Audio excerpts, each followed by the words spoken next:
Emergency crews laboring through the weekend to clean up what's now the nation's largest on-land spill in nearly a decade. Keystone shutting down since Wednesday, raising concerns about how that might impact gas prices. The question is, how is this going to have an effect on us over the coming days? The urgent crisis is now with the emergency shutdown of the Keystone pipeline. Is this going to give us a fuel crisis? Is this going to raise the gas prices? Are we going to experience upcoming fuel shortages? This is currently turning a once clear running river into black as night. How much oil? 14,000 barrels or 600,000 gallons. Seeing what I saw at the gas station yesterday got me researching once I got home. Experts are saying if this shutdown lasts longer than a week with only a couple days left, it's gonna get bad, very bad. And this lasting longer than a week, well, it looks like it's the only option right now. So here we go, and right before Christmas. What you need to know coming right up.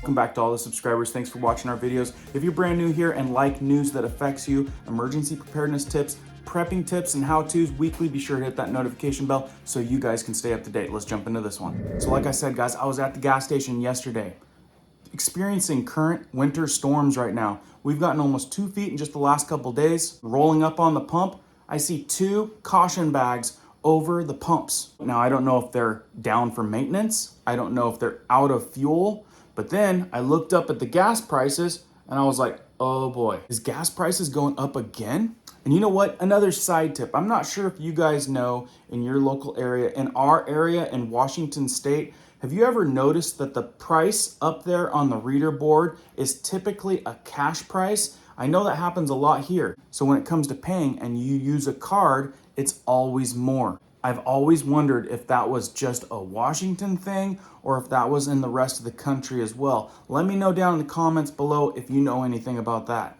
Also, let me know if you're seeing the prices just starting to go up again. But remember, if you're paying with a card, make sure you know what price you're paying. Might be a good thing to double check next time. Many of us already know about the leak that happened in Kansas. It happens to be the largest leak ever in history with the Keystone pipeline. Like I said, 600,000 gallons. Many are questioning, is this going to create a fuel shortage? Is this going to raise gas prices? Are the gas prices going to go up? How's this going to affect us with our already fuel crisis and oil crisis? Throughout the weekend, to contain the biggest oil spill in the history of the existing Keystone pipeline. Nearly 600,000 gallons of oil have gushed out of the pipeline in rural Kansas over the last few days.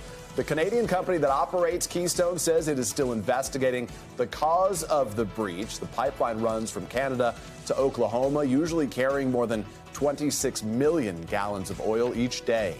So what comes next when the supply and the demand of fuel and oil is already in a bad place? This couldn't come at a worse time. It's almost Christmas. So as many of you know, the pipeline has been shut down since last week, Wednesday, December 7th, 2022. And experts are saying if this shutdown lasts longer than a week, it could add to a long list of already big issues. Bad results, including surging fuel prices and energy costs right in the dead of winter when people are relying on that heat source and energy bills already reaching astronomical prices. That means we only have a couple days to get this Keystone pipeline back online. This is really the primary source of crude oil for several refineries, especially in the Midwest and the Plain States. So it's going to be critical. Some experts warning a prolonged shutdown could send prices soaring. We certainly could see an exponential increase on the effect of gas prices if the pipeline remains down for more than a week. That's really going to be pushing it. Refineries will likely be running out of oil to refine at that stage. So some people think that this could have been sabotage. We'll get to that in just a minute. Like I said, with a river that once ran clear is now midnight black, and it's got all the environmentalists up in a tizzy because we know how this is going to work. Now that it's down, for it to get back up, they're going to throw some roadblocks in there, I'm sure. So is it going to be hard for this to come back online? Are they going to pinpoint this as another environmental concern? This is going to bring out the best of the best, those against fossil fuels, and they're going to be trying to pull all the tricks out of their bag on this one because they need to take advantage of this situation. A portion of the Keystone pipeline in North Dakota was shut down in 2019 after more than 380,000 gallons of oil leaked, sparking continued protests from environment groups that the pipeline can bring about devastating environmental consequences. Wynn, ABC News, Washington. So a couple interesting points. With the Keystone pipeline, I hear there are two pipes. So one is down and one is still running, but it's running at half notch. So they're only pumping about, 50% of what they're normally bringing in. The one leakage causing one to be offline. So just to clear up some confusion out there thinking that the whole Keystone pipeline is shut down right now,